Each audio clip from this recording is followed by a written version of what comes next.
Hello, everybody, and welcome to another episode of The Power in Your Story, where I interview some awesome, totally amazing entrepreneurs, and we learn a bit about their journey, about how they've arrived doing what they love and what they're doing now. And what I just love about these interview series is that everybody has a story that is so different, the different bumps and curves and journeys and crossroads, and yet somehow it all seems to lead into what they're doing now.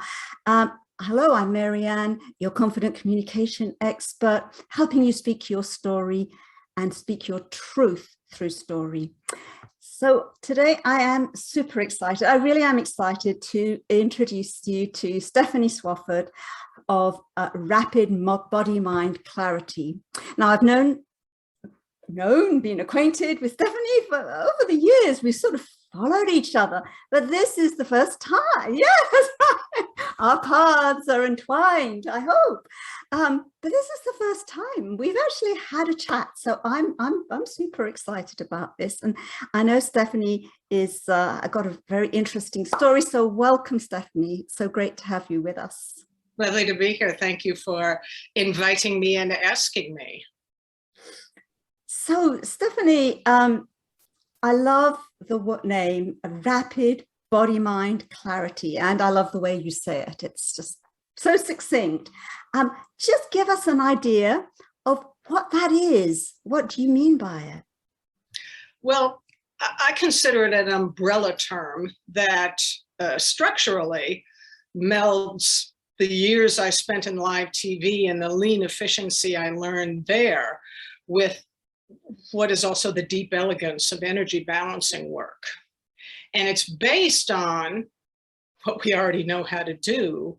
And we tend to only skim the surface of this ability, which is tapping into our deep knowing.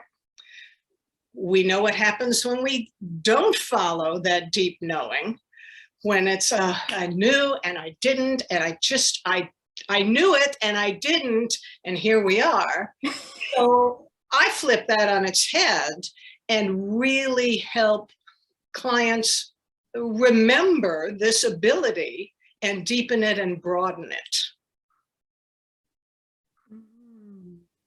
And that's that sounds exciting, really important, because we have, what you're saying is we all have this ability, but it's tapping into it. And yes, I can so relate. And I'm sure you guys that are listening can so relate to, I sort of thought I ought to have done this. I should have done that, but yeah, but I didn't.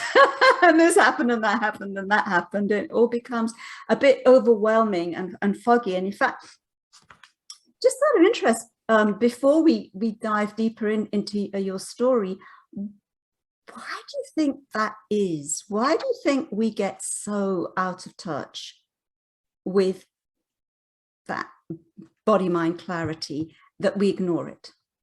Well, I feel there's several aspects to it. Let me backtrack for just a second to something really simple. Let's take an example that we use throughout the day. And well, it can be as simple as, well, do you like chocolate or vanilla? Yeah. We just know. Chocolate, vanilla's nice, chocolate.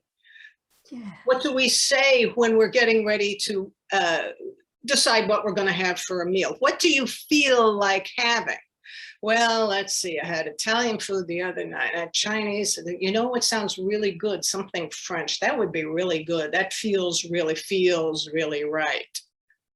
There it is right there. Now, that's the surface ability. What we tend to do, society doesn't help. Society, with all the bombardments of this is what you should do and this is what you ought to do, and because you haven't done it, you're a failure. You have to do it this way. You didn't do it that way. Well, that's it. We're done with you. Yes. It takes a certain amount of wherewithal to separate yourself from that and just go within and go, okay, all right. What feels right to me? How does my knowing manifest itself in the rest of the system, what I call the body mind. Hmm. And what do those manifestations know? So we're not just working from here on up. We've got a whole cross-reference system going. So if we have a particular thought, we can go, oh, wait a second, let me tap. No. That's just a thought. That is not the deep wisdom I need to tap into. And it's the exact same practice all the way across the board. So once we get even more comfortable with, no, that doesn't speak to me, we can overlay that practice into any aspect of our lives. Now, chocolate or vanilla, Coke or Pepsi, jazz or classical, those are all rudimentary and a lot simpler than, do I leave this relationship? Do I have a child? Do I go back to school? Do I leave a job? And it's still the same process, because all you do is you start to go within and ask those questions.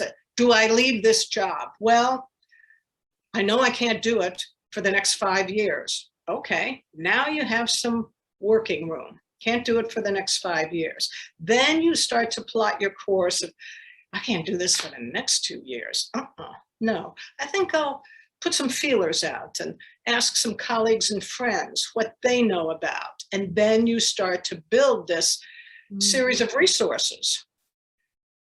Beautiful. This feels right, that doesn't. Well, how about this job? No, you couldn't pay me enough to do that job. All right, so that's a piece of information you have. You don't want to stay in this job. You know you want to go to another job. It ain't going to be that. So what's the next step? What's the next step? What feels right? What speaks to me? What do I know is true for me? Beautiful, beautiful. So really it's taking the skills that, as you say, is sort of vanilla or chocolate that we use at a superficial level, that we just say, oh yeah, that's easy. But really what you're saying is that society makes some of the choices a bit difficult. So we tend to follow the I shoulds, but with some training and almost flexing muscles, that's the work you do, we start to ask more questions and explore, and we start to get the answers. Beautiful, very, very important work. So Stephanie, I just love when you started, I know a little bit about your story or your backstory, and I know that you're in New York City now, but as a child you moved a lot. Why so often? Well, my parents were met in broadcasting. In those days, it was radio. Yeah. And my father moved around a lot. So you've heard of Army brats. There are also broadcasting brats. So about every 2 years, we would pull up stakes and move. So I moved a lot from the time I was born till I was about 11. Wow, wow, wow. I remember you sort of saying it was something like every 2 years. And how did it feel like moving quite so often, always uprooting really as a child? Well, it's a double-edged sword. As you don't like being the new kid in class, where you stand up and the teacher says, this is Stephanie and she's our new student. And then you just like, oh, okay. All right, I know how to do this. And there's the piece of resilience. All right, I know how to do this. Am I wild about the situation? No. Do I feel awkward? Yes. Everyone's staring at me, and I've been here before. Here it is. I can tap into that wisdom and practice, knowing, yes, it'll take a couple of days to get kind of acclimated, and it'll take longer to cultivate friends, and it'll happen, and just press on. That's amazing. What wisdom as a child that you had to be able to start to feed those experiences and saying, this is going to happen and this is going to happen, and in the end it will work. Beautiful. So do you feel that resilience, and that was sounds as if it was the roots of giving you the resilience for then the wisdom for your journey as into adulthood? I would say yes. I would also say, and however you want to couch this, old soul, sacred wisdom, I was hardwired, I feel, because the myth about me as a child and toddler is I didn't really make baby noises, and I didn't really talk or gurgle or anything like that until I was about 2. And I watched a lot. I would just kind of watch and absorb and see what's going on. So that seed is already there. And not having made all those baby noises, the family was a little distressed that there might be something off here. But the myth goes, one day when I was 2, I just started talking in sentences. Wow. So then everyone around me was like, whoa, how long has she been recording? What's going on here? There's something about this child. Yeah. And as I age, I realize that's a lovely gem that I was born with, that I continue to polish, hone, honor. Beautiful, beautiful. So truly you not only thought, but you observed and listened before you spoke, and you took it all in, and then you put it together age 2. Yes. Yes. Well, I can't say I put it together well at age 2, but you bring up what I feel in many ways is the crux of healing, wellness, growth, evolution, transcendence, truly listening.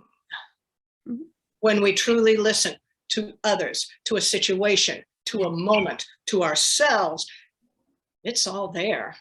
It's all there. We may not like what we heard. Oh God, and this happened just recently to me. It's like, oh no, not that. Really? Yes, Stephanie, do the practice. Okay, thank you. Truly listen, trust your innate abilities, and remember what you already know. And then the choice for taking action and going forward, it's right there. And again, all right, you might not be ready to take it. That's okay. That's all. You'll have another chance. Yeah, that's such an important point that Steph's making. And with speaking, we think we have to, speaking is the main goal, but the listening is so important. And then really what Steph's saying is also listening to ourselves. We've got so much wisdom. You've got so much wisdom already. And most of us forget, and we have to learn it all over again or remember. So really, really important. A pearl of wisdom that sounds so easy to grasp, but sometimes it's just outside of our reach because we're just too busy. Love it. Love it. So I know that you felt New York City was your home. What sort of sense did you have? I suppose you were about 11 or 12 then, that yes, this is my home, because you've been there ever since, I think, haven't you? Yeah. It looking back, not surprisingly, how you start to look back. It was what you were talking about in the intro. You look back and you go, oh, I see what that, and that led me to there, and so I get why I am how I am and who I am. One of the crucial moments of really being in touch with and listening with my body mind.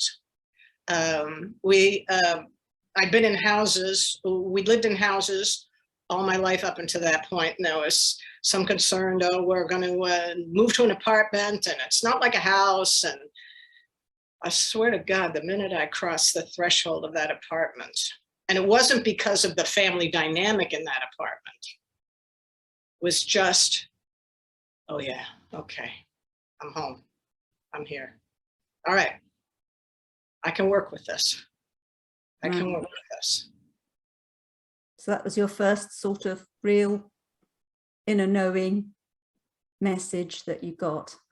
It was a crucial moment. I'm not sure it's the first that I can really landmark, I think, and say, yeah, because it was just, I'm home.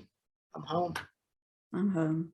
What a wonderful, for a child that had moved so often, and I guess you moved all over the States, to actually get that feeling, it must have been a really an amazing experience to truly feel that, yes, I'll put my roots down here. Lovely. I love it. As a child, did you have any idea of what you wanted to be as an adult? Well, I had several thoughts. I remember one of my first notions was being a surgical nurse. All right. But if I bring it through my current prism, that's more about really getting into the physical structure of the body. Mm. Mm. Then the next piece was about, well, I'll be someone who's facile in a lot of languages. And then if I bring that forward, it's like, well, yeah, that's what a lot of energy work is, being able to take a moment and speak of it, with it, through it, in different languages, in different dialects. Interesting. And then I, when I went to college, I became a theater major. Thinking, I imagine some of it had something to do with being an only child and playing dress up and pretending and things like that. And once I got into it, I realized, ooh, I like the backstory of characters. I realized I don't care. I don't need to perform the character, which is problematic for someone who is training as an actor. Yes. Concept of a backstory. How do we get to this moment? What happened to get to this moment in time? Again, fast forward. Our backstories are the path that gets us to where we are. Yeah. Beautiful. Moments where we made choices, consequences of those moments. Moments where we didn't take care of ourselves. Moments when we did. And it all brings us to here. Okay, this is where we are. What do you want to do in your life to go forward? Beautiful. Beautiful. So did you ever work as an actress at all, or? No, no. I had a very, very dear friend at the time who was in the business and had been for decades. And we had this amazing meal or lunch or something. I can't even remember the specifics of it. But he just looked at me and he said, you don't want this. You don't want this. This isn't you.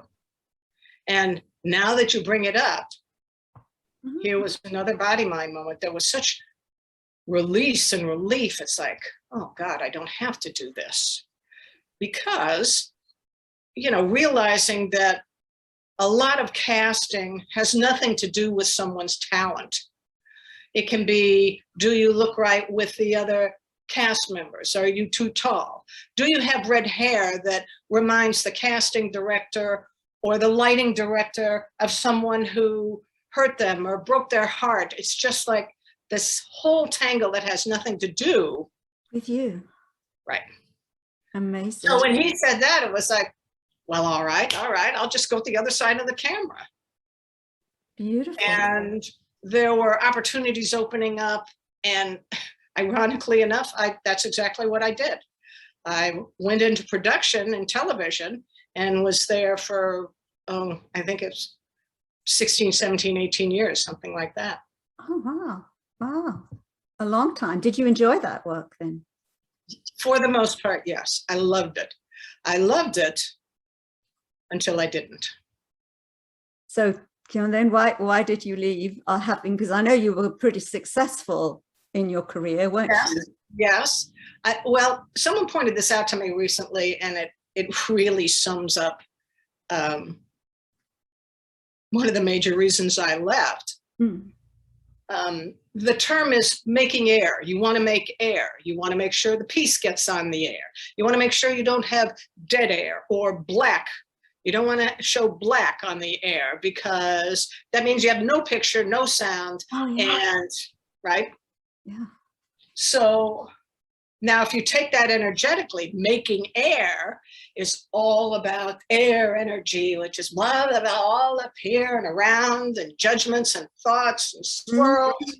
And I have to say, once making air, we got to get the piece on the air, became making air. It's like, okay, time to go, gotta go. You started to realize that, in a sense, the making the air, getting it out in that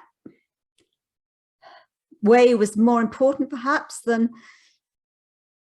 the actual, I don't know, production, stories. Well, not putting the right words, I'm asking. No. I think I know it became this piece of, and there was this moment, and I was working with an executive producer I'd worked with on and off for years. We worked well together.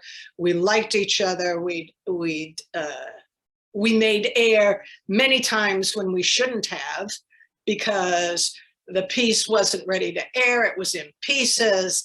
This came in late. Okay. And there was this moment where he started to talk about, oh, next week, and I want you to do this piece. And he started to make up these images and this sound bite, and I want the footage that looks like this. And I literally just felt this peace, P-I-E-C-E, P-E-A-C-E, come over me. Yeah.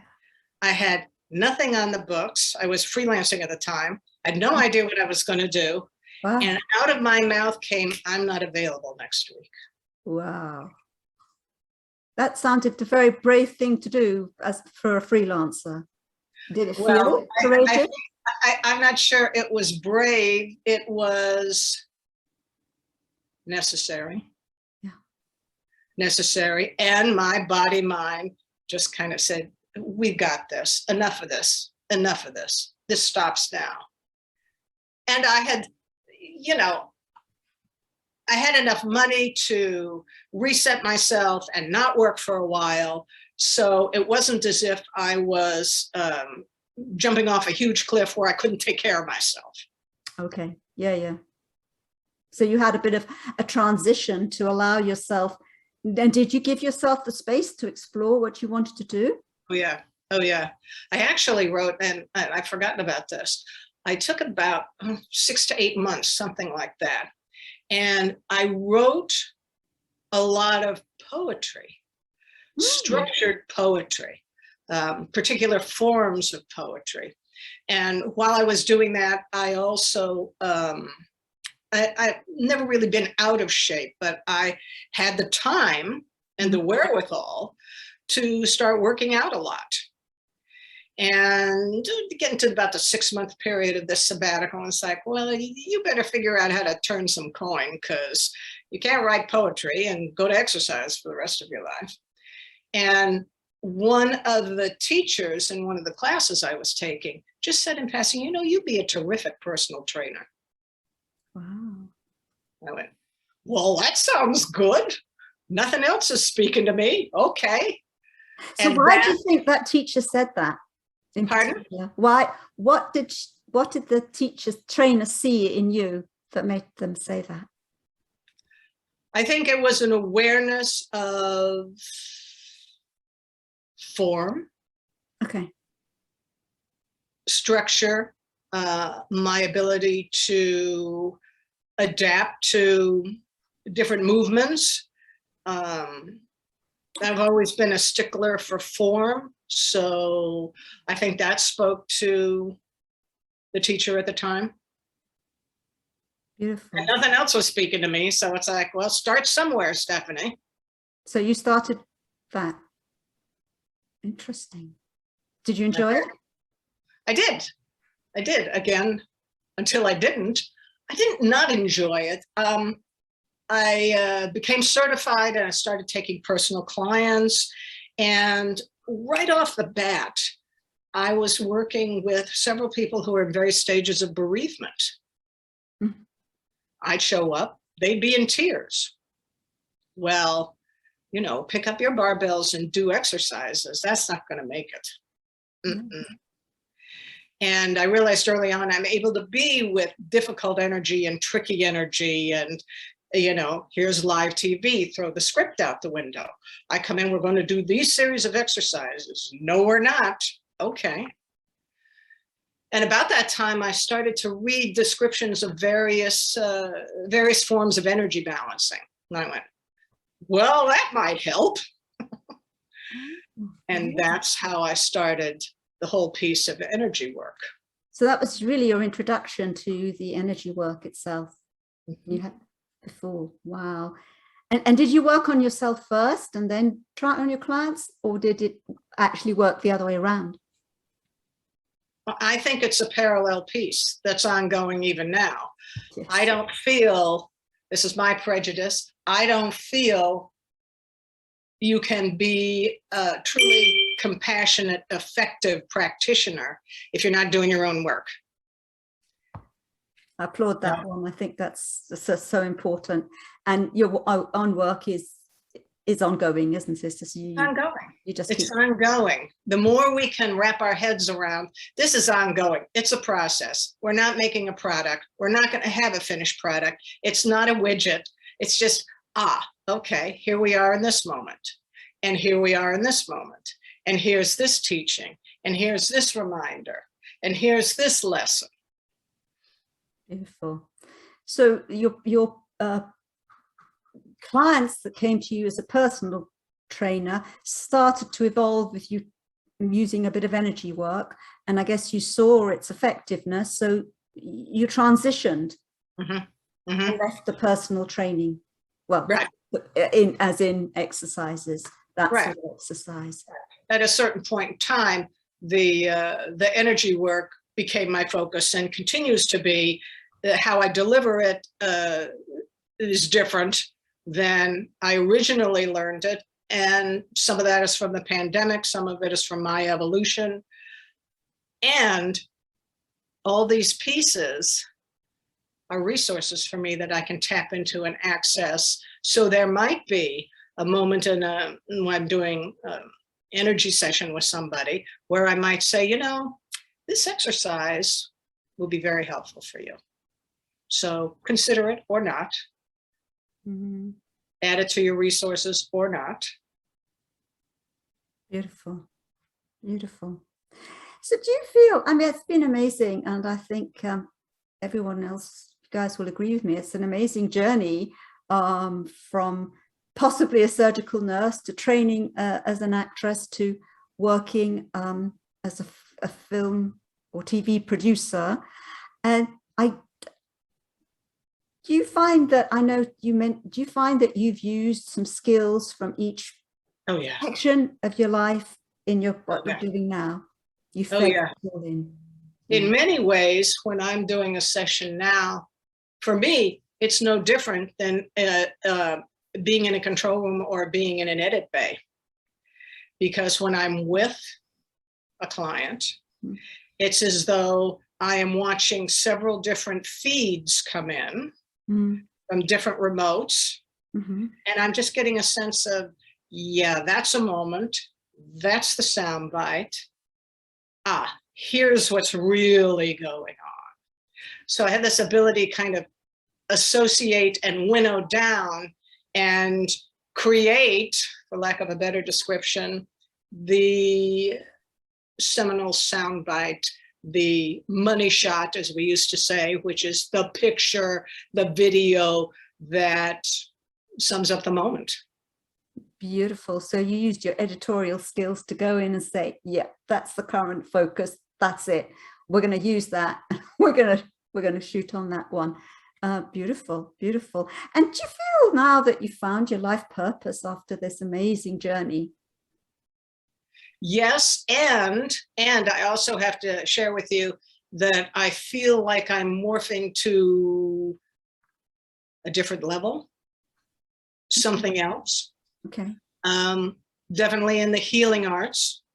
And the two things I do best are work incredibly quickly, and I'm able to put a different perspective on what's being presented in the moment. Someone recently described, it's like, here's what your work is like. And I don't know how to say it in a phrase, but It's as though there's a kaleidoscope and you take that clarifying turn just like that, and there's a whole new picture and it makes sense and I get it. It's like, okay.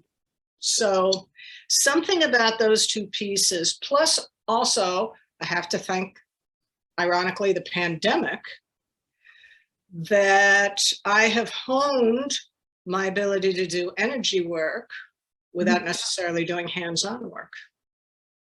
Okay. So the work still gets done. Yeah. It's different. I wouldn't eliminate one or the other.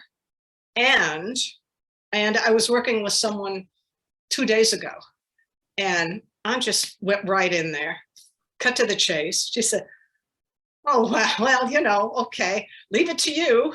That's it in a nutshell. It's like, okay, now we've got something to work with. Where do you want to go from here? Because I invariably ask a client that. I'm not, they're driving, I'm riding shotgun, as we say in this country. I got a map. How do you want to get there? You want to take the scenic route? You want to take the bumpy route? You want to take the shortcut? You want to get out and walk? It's your journey. And do they give you different responses, or do they go for the shortcut? No, they don't always opt for the shortcut. They don't always opt for the shortcut. Sometimes they opt for the bumpy road. And what I'll say is, you know what? I'm going to get out of the car. I'll walk beside you. I honor that you have to take the bumpy route. I've done the bumpy route, so I don't have to do the bumpy route at this level anymore. Yes. I honor the choice. I'm here with the map. Just yell out the window when you want to take a different route, and we'll go from there. Oh, beautiful. So you certainly get your exercise. I love that. Oh, God. Well, you know, having been a personal trainer, I still exercise pretty much every day. Do you really? That's amazing. Yes. Yeah, well, I have it set up to be, you know, lean and efficient. Who else? Yes. I get up and I meditate, and then I exercise, and I'm done first thing in the morning, and let's move into the day. Amazing. Yes, you can see how Stephanie really is structured and well, lean and efficient. So obviously those skills have stayed with you from the producer times. And do you have any regrets? Would you ever go back, ever consider going back to any of the jobs you did before? Nope. No. Nope. No.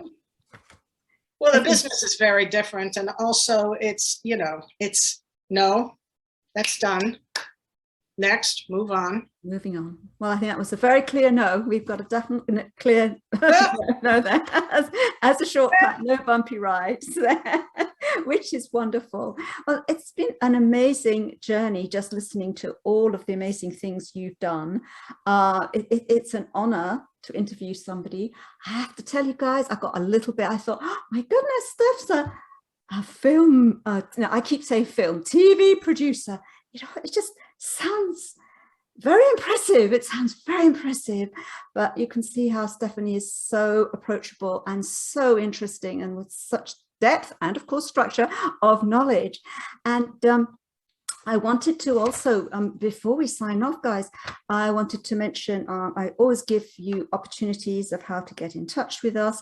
And Stephanie, I'm going to put the link to her BodyMind Listening 101. So I'll give you that link that you can opt in. It seems to give you a roadmap too. Sounds very interesting. And I think I'll hop on and explore myself. So I'll put that in. Any words that you want to sign off with, Steph? Well, I just want to, I also want to offer up, I have a YouTube channel, and I have over 300 videos on that YouTube channel, each of which run about 3 minutes. And each of them are a standalone teaching. And there are playlists, so you can check out the playlist, see what subject speaks to you, and you can literally just scroll down like a table of contents. And no, I'm not interested. No, I'm not that. Now that sounds interesting. Click on it, see what you learned. What's the worst that can happen? If you're not learning anything, hit stop, go to something else. Sounds beautiful. That sounds beautiful. Well, guys, I hope you'll agree with me. This was an amazing journey, and how all the aspects, even from when Steph was a baby, have fed into Stephanie's journey and where she is now, and even the metamorphosis that she's undergoing now. And it's always wonderful to hear that the entrepreneur has no regrets, and they really have found there may be slightly different angles to go on, and a continuation of the journey, but that sense of knowing that you are on your purpose, you're on your life purpose, is amazing sense of fulfillment. I will put in the show notes, I'll put the contact details, as I said, for Steph. And if you want to get in touch with me and find out more about crafting your story, making sense of your story, speaking your truth through story, I'll put all the contact details there. And yes, again, thank you so much for joining us, Steph. I've so enjoyed it. Absolutely enjoyed every minute of this. Loved it. Thank you. Thanks everybody for watching. See you in the next interview. Take care. Bye. Take care.